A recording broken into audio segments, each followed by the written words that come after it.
આવ્યું હતું. સ્ત્રીઓ મંગળ ગીતો ગાઈ રહી હતી. વાતાવરણમાં મનને આનંદ પમાડે તેવો સુગંધિત પવન વાઈ રહ્યો હતો.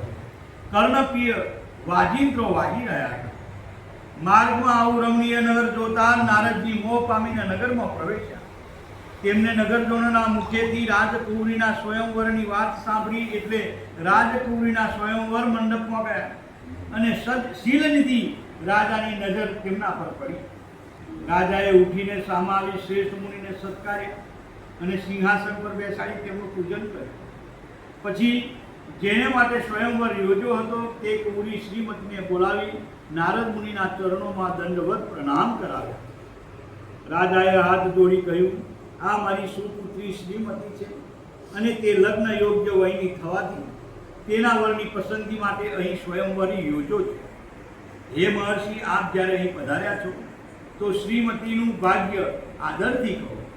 સાથે સાથે એ પણ જણાવો કે તેને કેવો વર પ્રાપ્ત થશે. રાજાએ આમ કહ્યું એટલે કુંવરીને જોઈ કામ વિહળ બનેલા અને તેની ઈચ્છા કરતા નારદ મુનિએ રાજાને કહ્યું, હે રાજન, તારી આ કન્યા સુલક્ષણી અને અતિ ભાગ્યવંત છે, એટલે એને તો ભગવાન શંકર જેવા સર્વેશ્વર વીર અને દેવોમાં શ્રેષ્ઠ એવો પતિ મળ્યો. એમ કહી રાજાની વિદાય લઈ મન ફાવે તેવા ફરનારા નારદ ત્યાંથી રસ્તે પડી ગયા. પણ રસ્તામાં નારદને કુંવરીના જ વિચારો આવતા હતા.